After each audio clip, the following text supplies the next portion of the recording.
Good afternoon students. DElEd second और fourth semester दोनों के लिए आज जो है हम पास्ट टेंस के बारे में आप लोगों को जानकारी दे रहे थे। उसी के अगले प्रोसेस में आज हम पढ़ेंगे पास्ट इम्परफेक्ट, जिसे हम पास्ट कॉन्टिन्यूअस टेंस या फिर पास्ट प्रोग्रेसिव सेंटेंस या टेंस के नाम से भी इंडिकेट करते हैं या जानते हैं। अब इसका रूल्स देखिए, यहाँ पे मैंने लिखा हुआ है सब्जेक्ट प्लस वाज या ऑब्लिक करके वर्ब प्लस आईएनजी।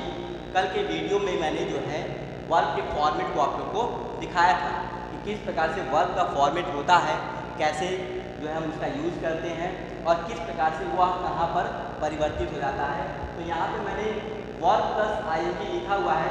इसका मतलब कि जो आपका वर्ब है उसके साथ आपको आईएनजी लगाना है।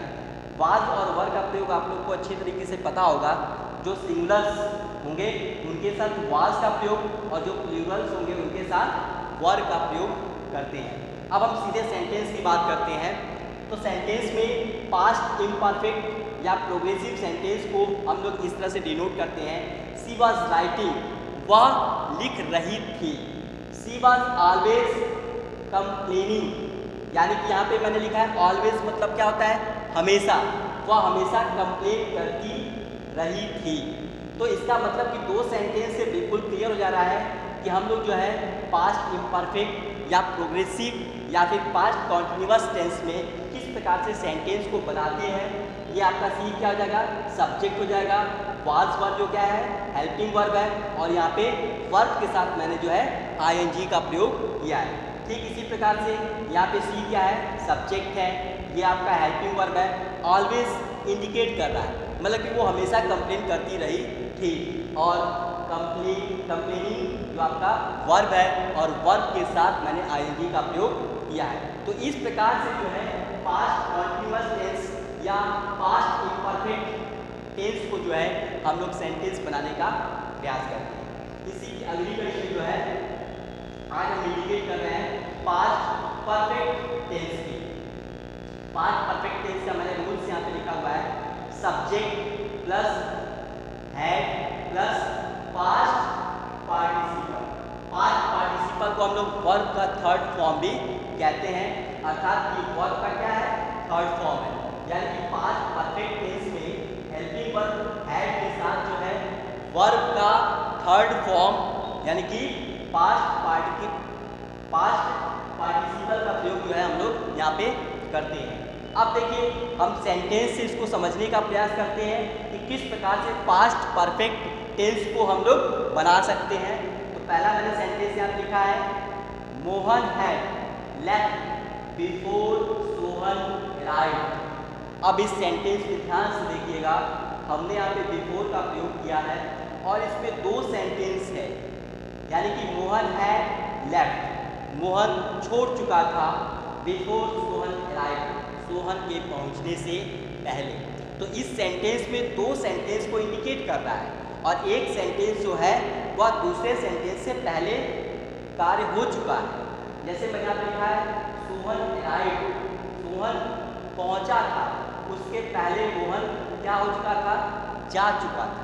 इसका मतलब कि जो काम पहले हो चुका था, यानी कि जो काम पहले हो चुका था उसे हम पास्ट परफेक्ट टेंस में कन्वर्ट करेंगे, जैसा कि मैंने इस सेंटेंस में किया है।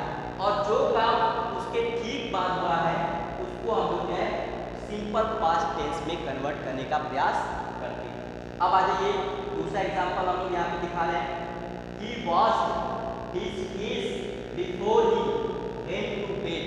अब देखिए ये कंफ्यूजन वाली चीज़ हो गई, इसीलिए हम कहते हैं कि ग्रामर पोर्शन जो इंग्लिश का होता है वह डिपेंड करता है कि वो सेंटेंस आप लोग को सुनने में या लिखने में कैसा लग रहा है। तो यहाँ पे मैंने लिखा है he washed his face before he went to the bed। यहाँ पर दोनों सेंटेंस दिख रहे हैं, दोनों सेंटेंस हो चुके हैं, बट इन दोनों सेंटेंस पे ये चीज़ क्लियर नहीं हो पा रही है कि कौन सा काम पहले हुआ है, क्योंकि दोनों काम लगभग समान अंतराल पे हुए हैं। इसलिए समान अंतराल वाले सेंटेंस को हम लोग जो है सिंपल पास्ट सेंटेंस में यानी सिंपल पास्ट टेंस में कन्वर्ट करने का प्रयास करते हैं, ना कि पास्ट परफेक्ट टेंस में। जैसा कि मैंने यहाँ पर लिखा हुआ है कि wash his face before he went to the bed, अर्थात दोनों सेंटेंस को जो दोनों काम जो है लगभग समान अंतराल पे हुए हैं, हमने दोनों को पास्ट इंडेफिनिट टेंस में कन्वर्ट करने का प्रयास किया है। अब आइए अगला example, the train started just before I reach the station. The train started just before I reach the station. जैसे ही मैं स्टेशन पे पहुंचा, ट्रेन जो है स्टार्ट हो चुकी थी। तो इसमें भी ये चीज़ क्लियर नहीं था, इसलिए हमने जो है इसको जो है पास्ट इंडेफिनिट टेंस में कन्वर्ट किया। अब अगला ये I reached after the train had already left. जैसे ही मैं रीच पहुंचा, कहाँ पर, स्टेशन लिख सकते हैं, आई रीच्ड स्टेशन भी लिख सकते हैं।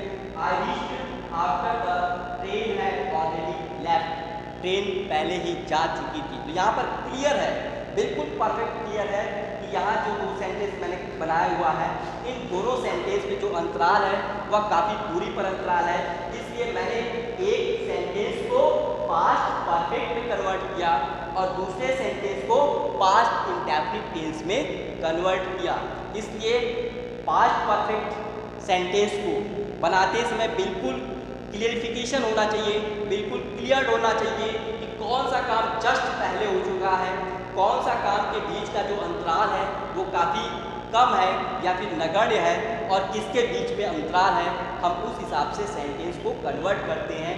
जिसके बीच में जो है अंतराल बहुत ही कम होता है उसको हम पास्ट इंडेफिनिट टेंस में कन्वर्ट करते हैं, और जिसके बीच में अंतराल हमें दिखता है, पता चलता है कि इसके बीच में जो है काफ़ी गैपिंग हो चुकी है, तो हम जो है जो काम पहले समाप्त हो चुका होता है उसको हम पास्ट परफेक्ट में कन्वर्ट करते हैं और बाद वाले काम को पास्ट इंडेफिनिट टेंस में कन्वर्ट करते हैं।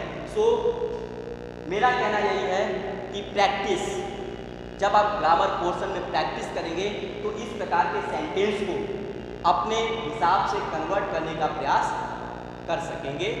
धन्यवाद।